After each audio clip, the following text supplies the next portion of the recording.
오늘 하나님의 말씀은 로마서에 있는 말씀 같이 보시겠습니다. 로마서 4장 17절부터 25절까지 말씀을 함께 보시겠습니다. 로마서 4장 17절부터 25절까지 말씀입니다.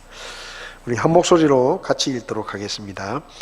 이것은 기록된 바 내가 너를 많은 민족들의 조상으로 삼았느니라 하심과 같으니 그가 믿은 하나님은 죽은 자들을 살리시며 없는 그것들을 마치 있었던 것처럼 부르시는 이시니라.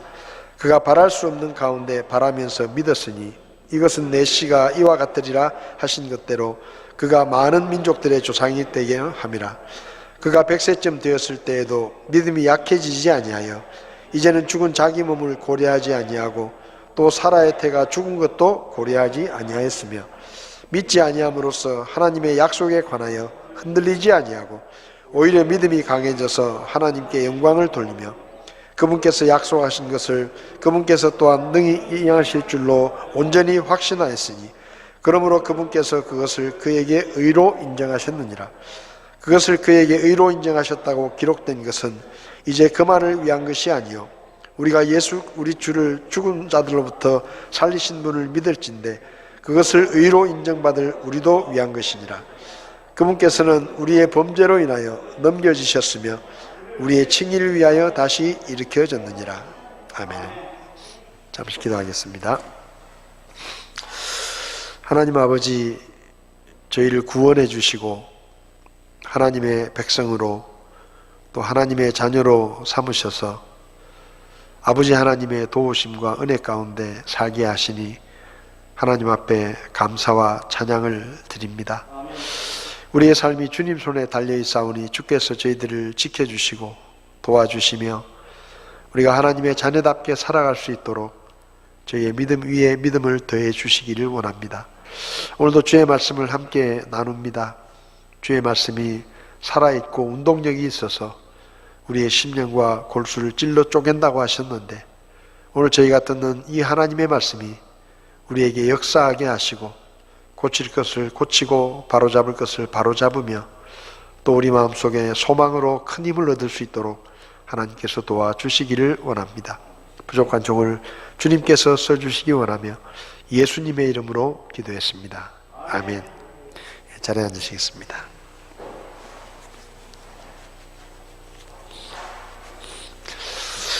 지난 시간에는 믿음으로 상속자가 된 아브라함이라는 제목으로 말씀을 드리면서 아브라함이 세상의 상속자가 된 것은 어떤 그의 행위나 아니면 그가 어떤 자격이 있어서가 아니라 하나님을 믿는 믿음으로 그가 세상의 상속자가 되었다라는 말씀을 드렸습니다.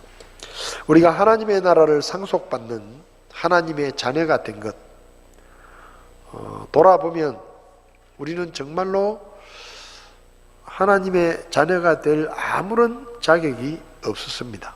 우리는 더러운 죄인이었고 머리끝부터 발끝까지 온통 죄로 더럽혀져 있었고 아무런 소망도 없고 하나님을 알지도 못하고 이스라엘 나라 밖의 사람들이고 그리고 마귀의 백성으로 하나님을 대적하는 하나님과 원수였던 그런 사람이 바로 우리의 모습입니다.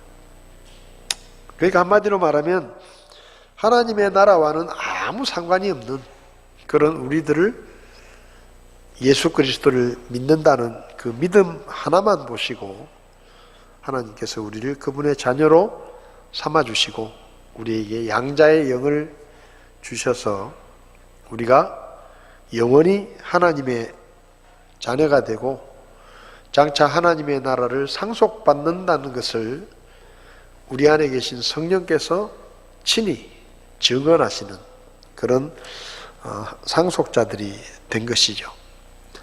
그러니까 우리가 늘 기억해야 되는 것은 내가 구원받고 하나님의 자녀가 된 것은 정말로 하나님의 은혜다.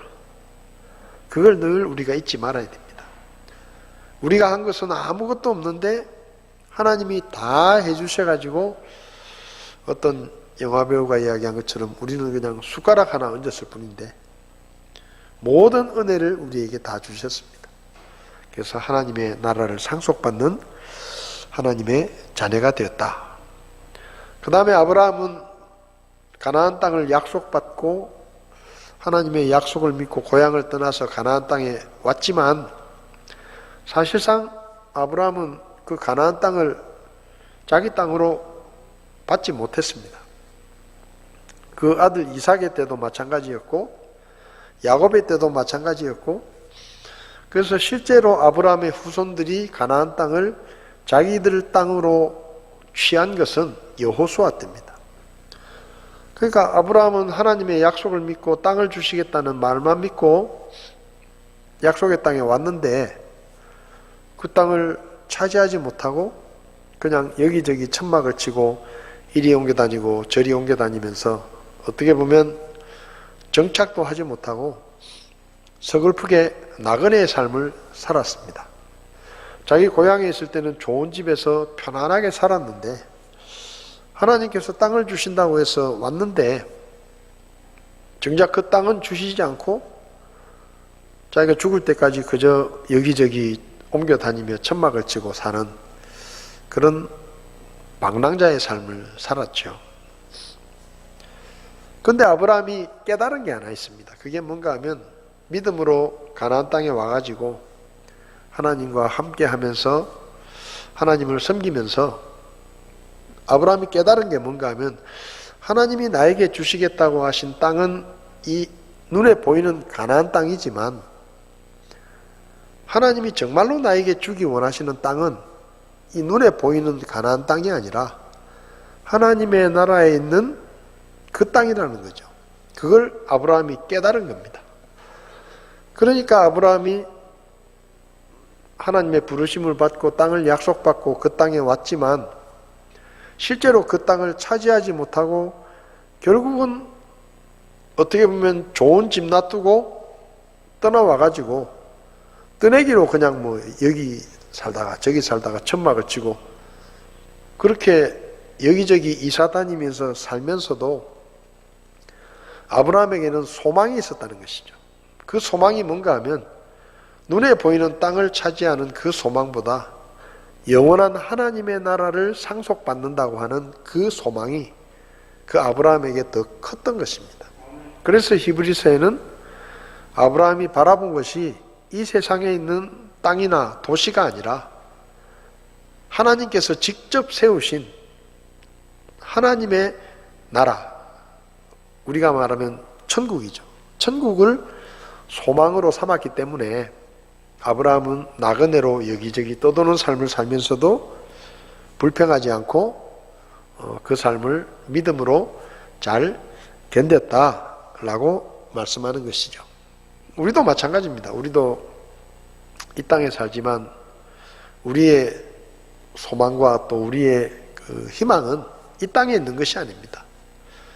우리는 이 땅에 영원히 살 사람들이 아니고 이제 떠날 때는 다 다르겠지만은 뭐 모세가 이야기한 것처럼 70년, 80년, 요즘은 뭐 90년 이렇게 살다가 때가 되면 다 두고 그냥 하나님의 나라로 이사를 해야 됩니다.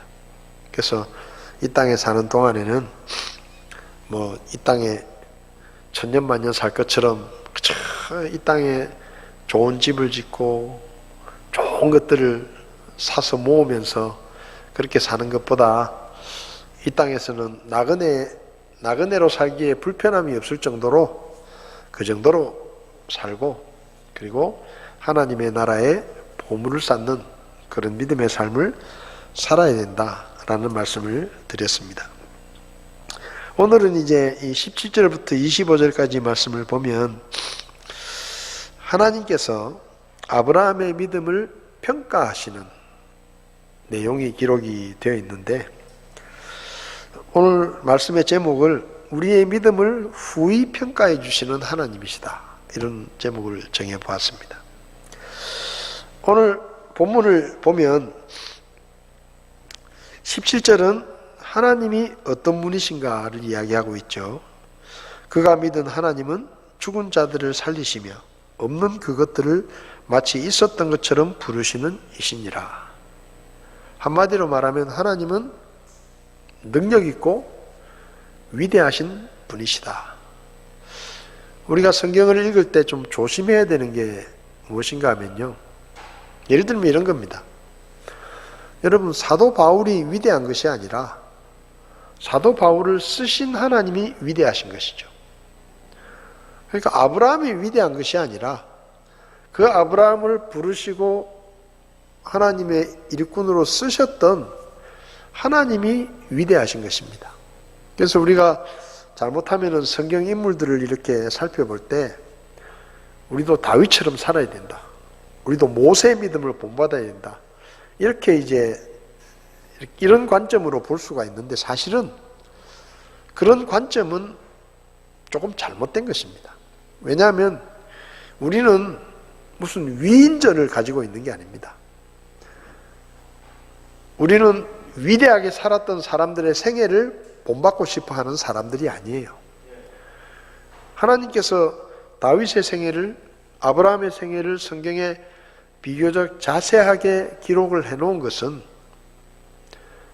그 사람처럼 너희도 살아라, 그 사람들을 본받아야 된다 라고 우리에게 교훈하시기 위해서 그렇게 기록을 하신 것이 아니라, 그들의 부족함과 그들의 연약함을 아시지만 그들을 빚으시고 다듬으셔서 하나님의 일꾼으로 쓰시는 그 역사의 주인공이신 하나님에게 우리가 관심을 가지고 하나님이 어떤 분이신가, 그것을 우리가 배우게, 또 그것을 우리에게 가르치시기 원해서 하나님께서 사람들의 생애를 기록한 것이지, 무슨 사도 바울이 위대한 사람이기 때문에, 모세가 위대한 지도자이기 때문에 성경에 기록된 것이 아니라 그들을 쓰셨던 하나님이 어떤 분이신지를 우리에게 가르쳐 주시기 위해서 단지 그 사람의 생애를 사용하신 것이죠.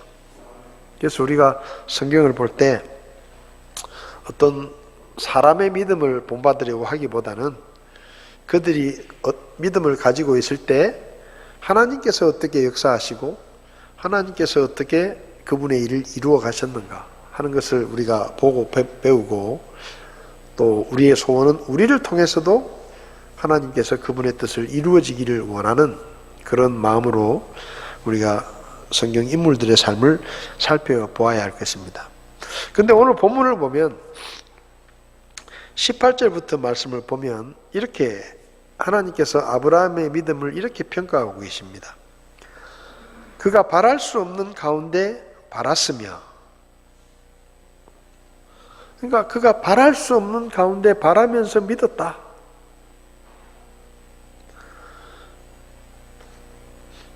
그러니까 이게 어떻게 보면 하나님께서 아브라함의 믿음을, 그 사람은 정말로 바랄 수 없는 환경 가운데서도 바라면서 믿었다, 이렇게 말씀하시고요.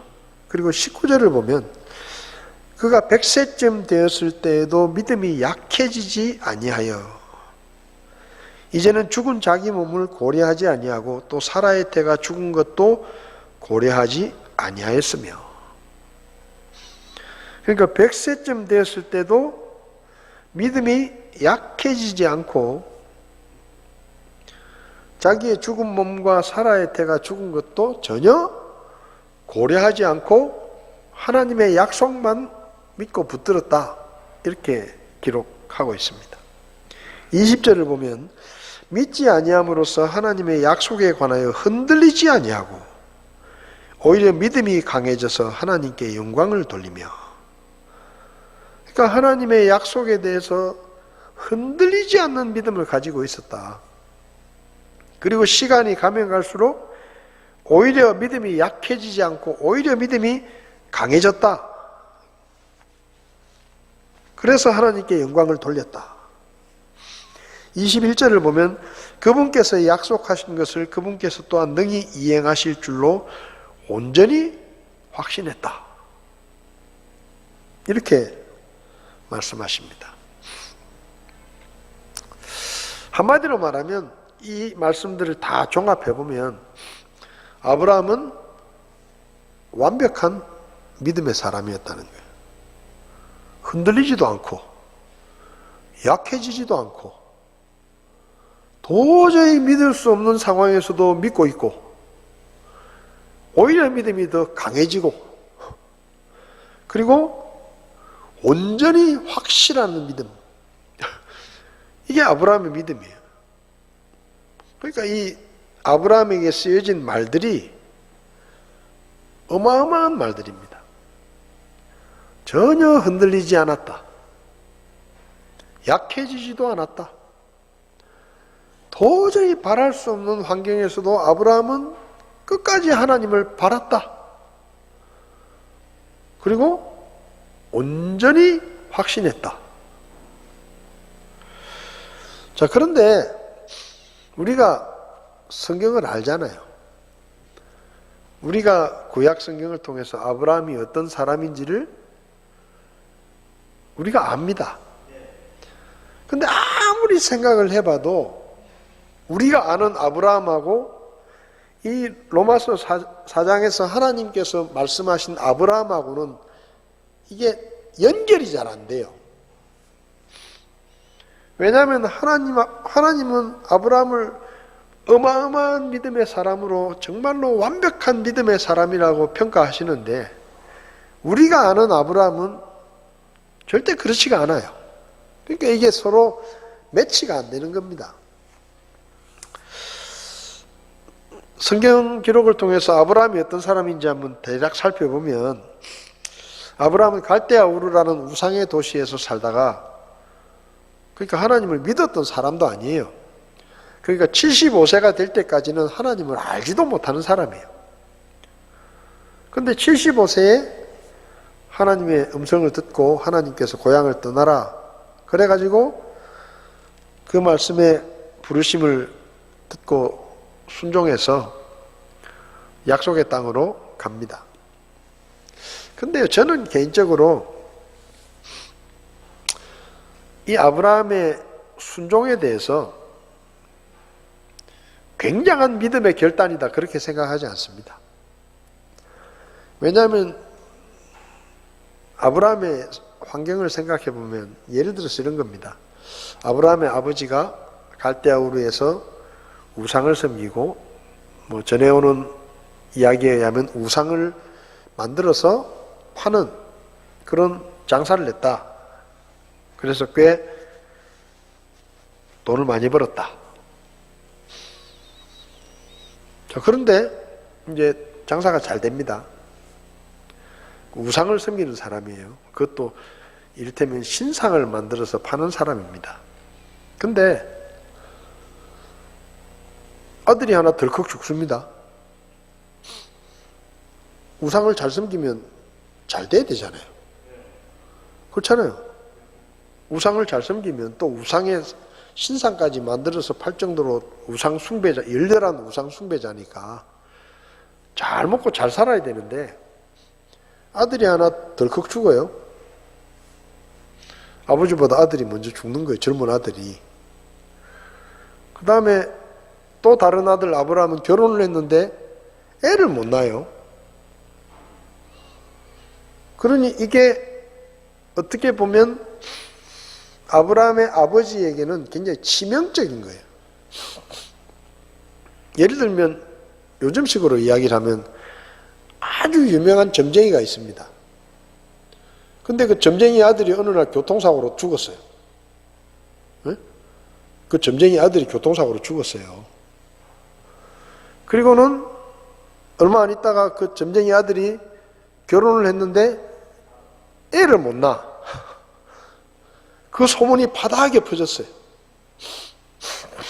그러면 그 점쟁이에게 점을 치러 사람들이 오겠습니까? 지 앞가림도 못하면서 지 아들 죽는 것도 못 말리고 응? 자기 애 결혼해가지고 애도 안 생기고 그러니까 이게 저 점쟁이는 말은 번지르르 하는데 못 믿겠어 이렇게 되는 거예요. 아브라함의 아버지도 마찬가지입니다. 아들이 하나 죽고 아들이 결혼을 했는데 애도 못 낳고 이러니까 이제 사람들이 수근수근 하겠죠. 아, 저 집은 저렇게 열심히 신을 섬기는데 신이 왜 축복을 안 해주고 저렇게 나쁜 일이 생기냐. 저 사람 믿으면 아마 가짜일지 모르겠다. 저 집에서 우상을 사면은 재수 없겠다. 그럼 이제 딴 데 가는 거예요. 딴 데 가는 거예요. 그러던 차에 아브라함은 결혼을 했는데 75세가 될 때까지 아들이 없습니다. 애가 없어요. 아들은 그냥 딸도 없어요. 그 당시에 사람들이 제일 안 좋게 이야기하는 것 중에 하나가 자식이 없는 거예요. 그러니까 누가 아들을 못 낳으면 이렇게 수군거리는 거예요. 저 사람이 우리가 모르는데 뭔가 신에게 죄를 지었든지 못된 짓을 해가지고 못된 짓을 해가지고 신이 벌을 주는 거든지 그렇게 생각하는 거예요. 사람들이. 성경에도 보면 소경된 사람을 만났을 때 제자들이 물었잖아요. 예수님, 이 사람이 소경된 건 누구 죄 때문입니까? 자기 부모 죄 때문입니까? 자기가 죄를 지었기 때문입니까? 그러니까 뭐 안 좋은 일이 생기면 그걸 사람들은 나쁘게 이야기를 하는 거예요.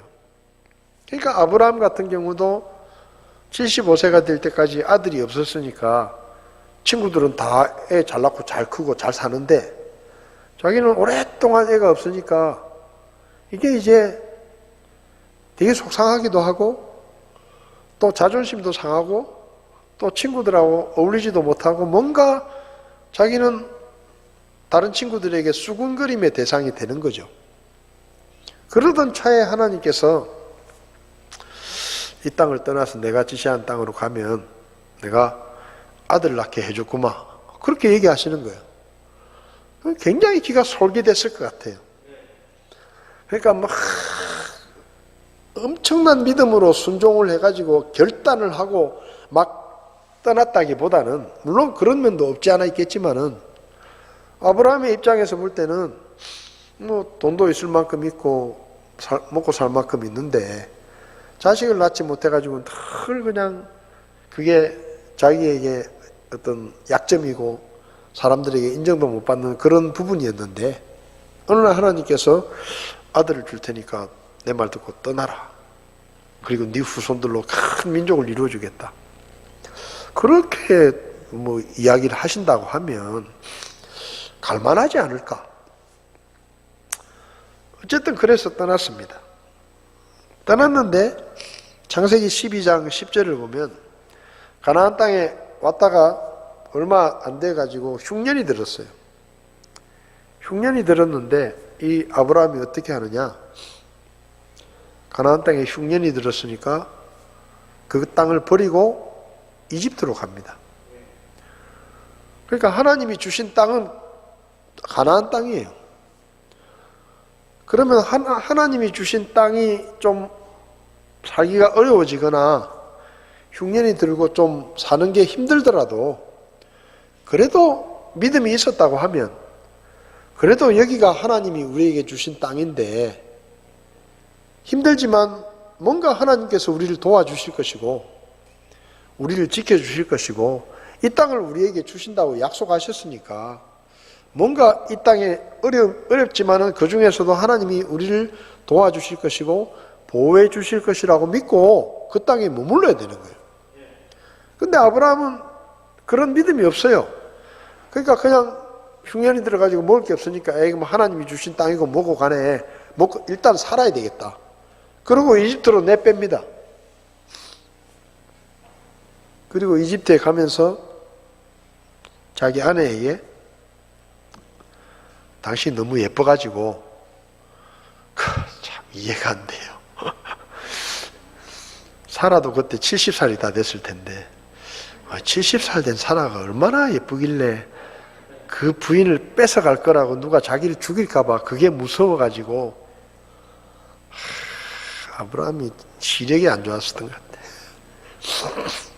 어쨌든 자기 아내가 너무 예쁘니까 그 자기 아내를 뺏기 위해서 누가 자기를 해칠까 봐 그게 무서워가지고 자기 아내한테 정신교육을 시킵니다.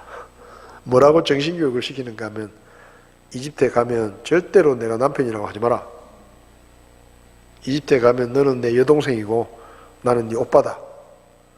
그러니까 절대 어디 가서 남편이라고 하지 마라. 그렇게 정신교육을 시켜요.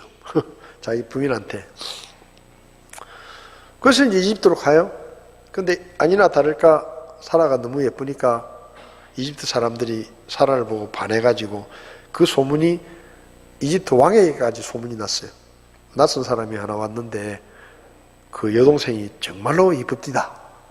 그러니까 이집트 왕 파라오가 또 그 소리를 듣고는 그래, 그러면 내가 내 아내로 삼아야 되겠다. 내 후궁으로 삼아야 되겠다. 그래가지고 사라를 데리러 사람을 보내요.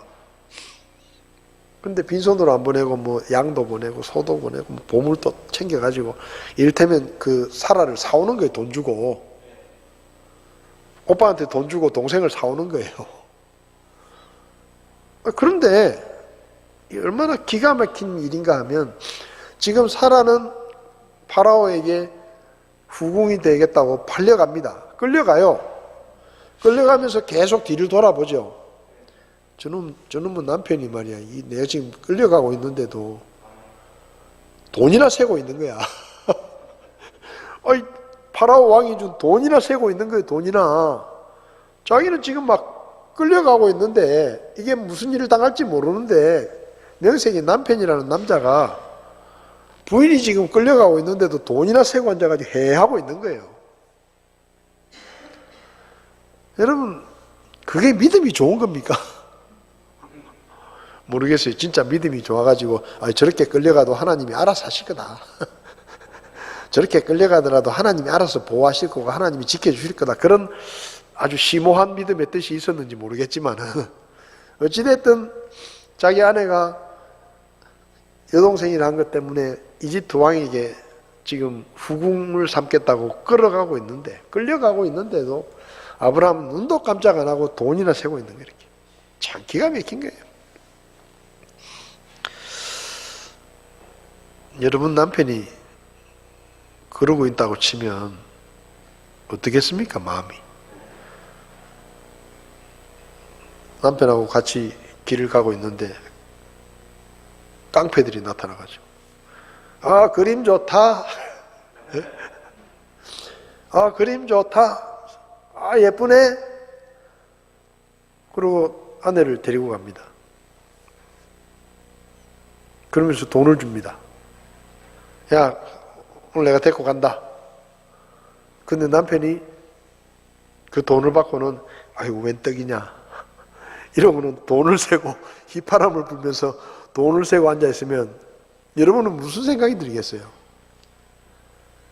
저기 인간이가 그런 생각 안 들겠어요? 그게 아브라함의 모습이에요. 그러니까 이게 저 사람이 진짜 하나님을 믿는 사람이 맞나 싶을 정도로 우리 눈에는 정말 믿음이 없는 거예요.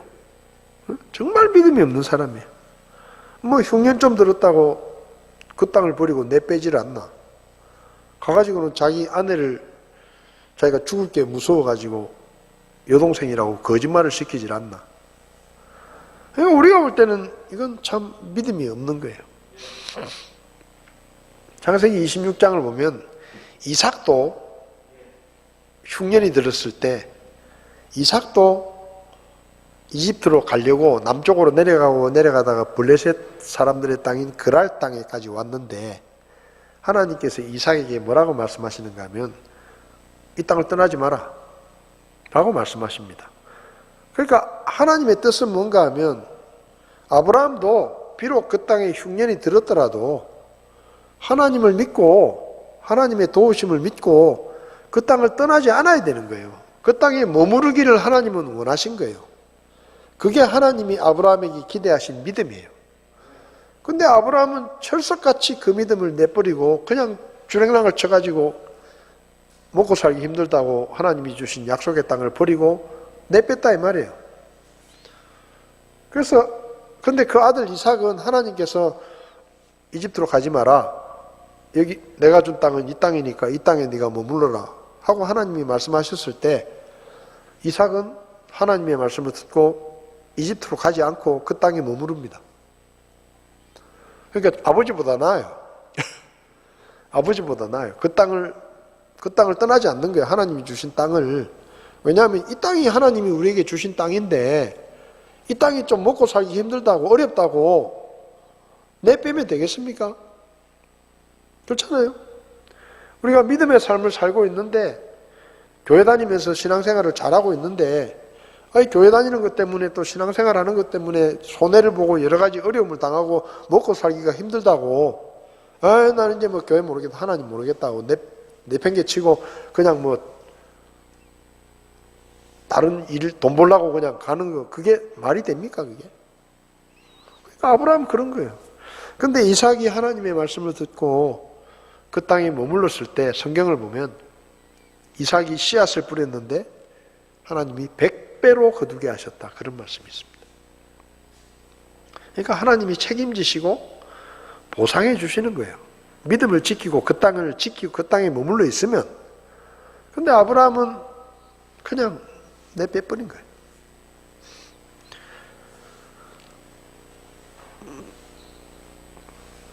그리고는 자기 아내까지 파라오에게 끌려가게 만들고 하나님이 도우셔가지고 결국은 어떻게 되느냐? 하나님의 말씀을 듣고 하나님을 믿는다고 하는 아브라함이 하나님을 믿지도 않는 이방 왕인 파라오에게 야단을 맞습니다. 책망을 들어요. 야, 네가 어떻게 그렇게 거짓말을 했냐? 여러분, 하나님을 믿는 사람이 하나님의 믿음을 저버리고 믿음에 합당한 삶을 살지 못하니까 불신자인 이집트 왕 파라오가 아브라함을 책망하고 야단치는 거예요. 이게 얼마나 망신스러운 일입니까? 예수 믿는 사람들이 믿음으로 살지 못한다고 불신자들이 욕을 하는 거예요. 오늘날 교회가 명색이 그래도 하나님을 믿고 섬긴다고 하는 교회, 하나님의 교회라고 하는 그 사람들이 하나님의 백성답게 살지 않으니까 믿지 않는 사람들이 비판하는 거예요. 그러니까 믿지 않는 사람들에게도 욕을 먹을 만큼 창피해진 거예요. 이게 얼마나 창피한 일입니까? 솔직히 말하면. 얼마나 수치스러운 일이에요. 하나님의 교회가 하나님의 교회답지 못하다고 안 믿는 사람들이 나서가지고 욕을 한다 이 말이에요. 그게 얼마나 이게 부끄러운 거예요, 우리가. 이 부끄러운 줄 알아야 돼요. 부끄러운 줄 알아야 됩니다. 아버지가 대통령이 됐는데 그러면 자식이 망나니 같이 살다가도 아버지가 대통령이 됐으면 정신을 차리고 그래도 내 아버지가 대통령이 됐는데 내가 아버지 욕은 안 먹여야지 하고 좀 정신 차리고 살아야죠. 그렇잖아요. 근데 아버지가 대통령이 됐는데도 계속 망나니 짓을 하고 돌아다니고 사람들한테 온갖 욕을 다 먹고 아버지 욕을 먹이고 그 얼마나 창피한 일이에요, 그게. 근데 그랬다 이 말이에요, 아브라함이. 그리고 아브라함은 한 번만 거짓말을 시킨 게 아니에요. 창세기 20장을 보면 이집트에서 그렇게 거짓말을 시켜가지고 개망신을 당했습니다. 그리고 다시 가나안 땅으로 왔죠. 그런데 창세기 20장을 보면 그랄 땅에 와가지고 블레셋 사람의 그랄 땅에 와서 그랄 왕 아비멜렉에게도 사라가 여동생이라고 거짓말을 시켰는데 이 아비멜렉도 사라의 미모에 반해가지고 이집트 왕처럼 똑같이 해요. 자기가 데리고 살라고 사라를 데리고 갑니다. 근데 그때도 아브라함은 입을 딱 닫고 여동생 잘 데리고 가세요. 그리고 그냥 보내는 거예요. 그래서 그 그랄 왕 아비멜렉에게도 욕을 먹습니다. 어떻게 당신은 인간도 아니다, 인간도 아니야. 어떻게 아내를 여동생이라고 그렇게 그런 거짓말을 치느냐 나한테. 어? 요즘 말로 하면 네가 그러고도 남편이냐, 네가 그러고도 사내 자식이냐, 그런 욕을 또 먹어요. 창피한 줄도 모르는 것 같아 아브라함은. 이게 믿음의 모습이냐 이 말이에요. 창세기 16장을 보면 가나안 땅에 들어온 지 10년쯤 됐을 때 아내 사라가 아브라함에게 이렇게 말합니다. 여보, 하나님이 아들을 주신다 그래가지고 우리가 한 10년 기다렸는데 싹수가 노랗다. 당신도 이제 나이가 많아가지고 이제 나는 그렇다 치고 당신도 이제 나이가 많아가지고 자칫 잘못하면 당신 나이 조금만 더 들면 진짜 우리는 자식을 아예 낳지도 못해. 그러니까 내 여종인 하갈을 이렇게 첩으로 들여가지고 그 하갈을 통해서라도 자식을 낳아라. 그렇게 제안을 합니다. 만약에 진짜로 이 로마서 4장에 있는 것처럼 아브라함이 흔들리지 않고 약해지지 않고 더 강해지고 믿음이 온전히 확신하는 믿음이었으면은 여보, 그 무슨 소리야? 그게 쓸데없는 소리야. 하나님이 주신다 그랬잖아. 하나님이. 내가 100살 아니라 200살이 돼도 하나님이 주신다 그러면 하나님은 주시는 거야. 어디 하나님을 의심하고 믿지 못하고 그런 소리를 하고. 자, 그러고 딱 거절해야 돼요. 근데 성경을 보면 아브라함이 아무 소리 안 하고 그대로 합니다. 아내 사라가 시키는 대로. 창세기 16장 2절을 보면요. 사레가 아브라함에게 이르되 이제 보소서 주께서 나를 막으사 아이를 낳지 못하게 하셨으니 원하건대 내 하녀에게 들어가소서. 하녀하고 잠자리를 가지라 이 말이죠.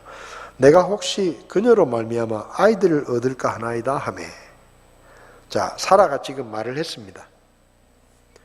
바로 이어서 뭐라고 하는, 아브라함이 사레의 목소리에 귀를 기울이니라. 아무 말도 안 해요. 뭐 거기 뭐 하나님이 주시기로 했는데 어쩌고 저쩌고 뭐 하나님의 말씀을 그렇게 의심하면 안 된다 이런 얘기 한마디도 없이 사라가 내 여종 하갈을 취해가지고 아내로 삼고 자식을 낳으세요. 그러니까 아브라함이 얼씨구나 하고 그렇게 합니다. 이게 무슨 하나님의 약속을 믿는 믿음이에요. 노발대발하면서 어디 하나님을 의심하느냐. 말도 안 되는 소리 하지 마라. 하나님이 주신다 그랬으면 우리는 죽을 때까지 기다려야 된다. 내가 뭐 100살이 아니라 200살이 돼도 하나님은 전능하신 하나님이시니까 얼마든지 자식을 낳게 해주실 수 있는 분이다. 우리가 그분을 믿고 여기까지 왔는데 무슨 헛소리를 하는 거냐고. 야단을 치고 막 혼을 내고 딱 한마디로 거절을 해야 되는데 아무 소리 안 하고 하갈하고 잠자리를 같이 하고 애를 낳아요.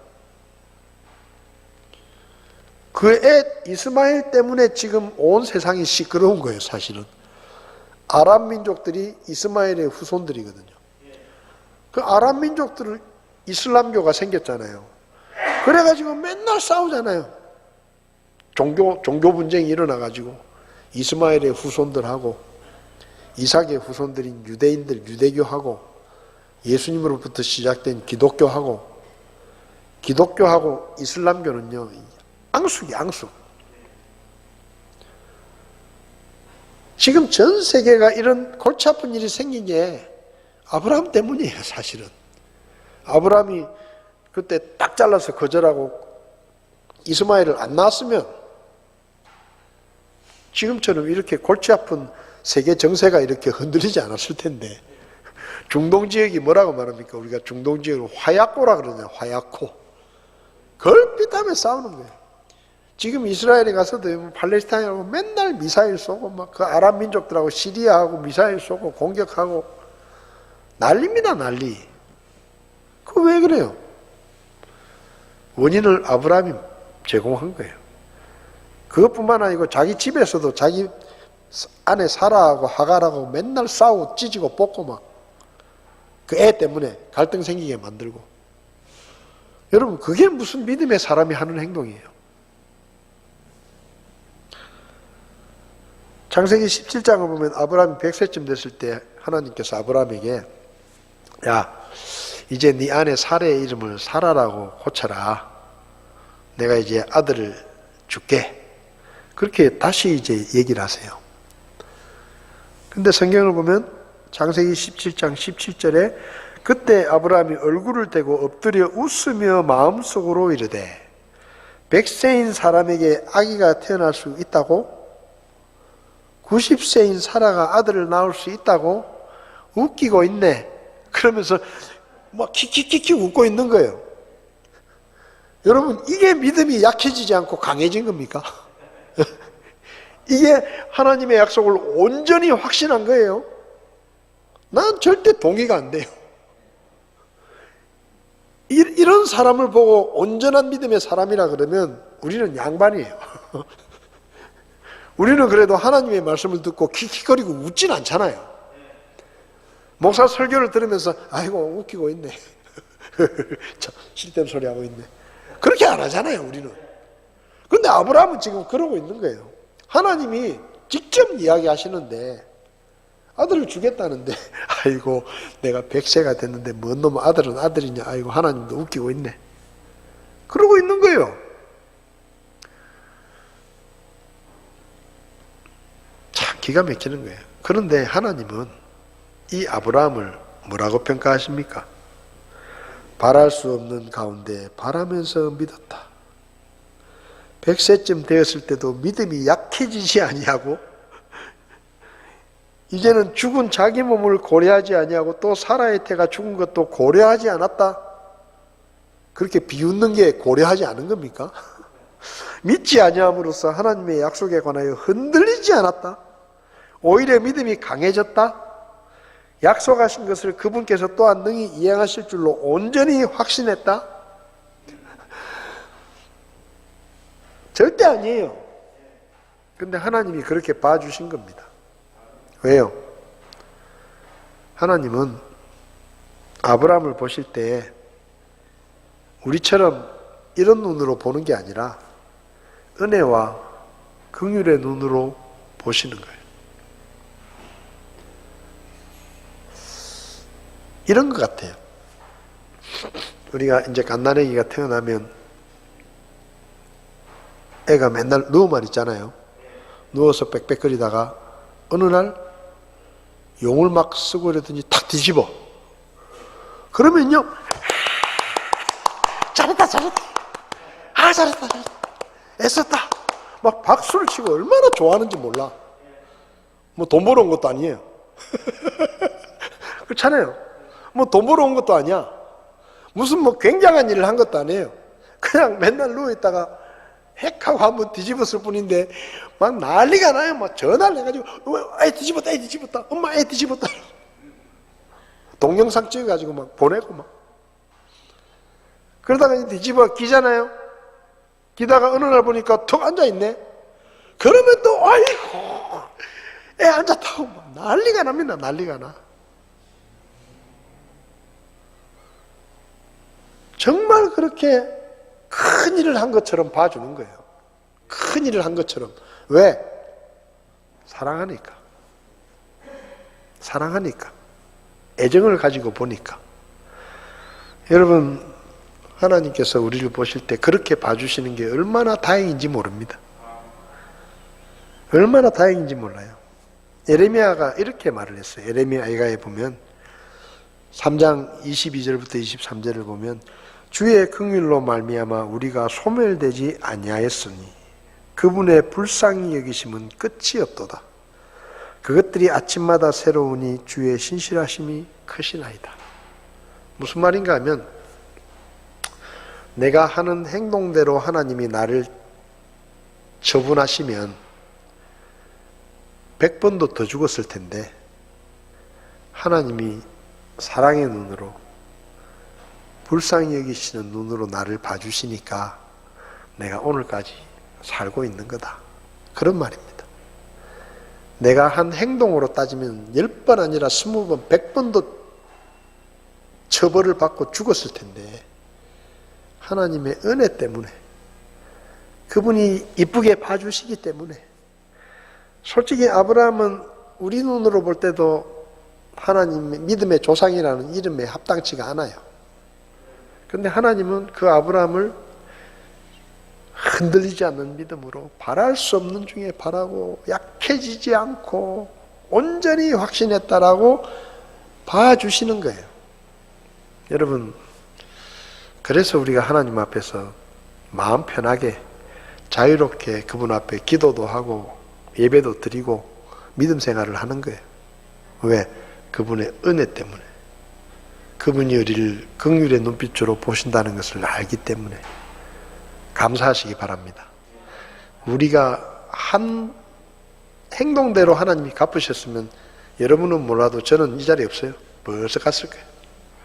벌써 그냥 아이고 너 더 이상 못 보겠다. 너 그냥 더 살려놨다가는 내가 욕을 먹어도 더 먹겠다. 그냥 빨리 와라 하고 싹 데려가셨을 텐데, 그래도 하나님이 자비로우시니까 참아주시고 기다려주시고 지켜봐 주시고 도와주시고, 그래서 지금 우리가 살고 있다는 것을 기억하시고 하나님 앞에 감사하면서 그 은혜에 감사하면서 사시기를 바랍니다. 기도하시겠습니다. 하나님, 우린 참 쓸모없는 사람들입니다. 얼마나 자주 넘어지고 얼마나 쉽게 실수하고 또 하나님 뜻을 행하고 싶어 하지만 그렇지 못하고 우리 마음대로 살 때가 참 많습니다.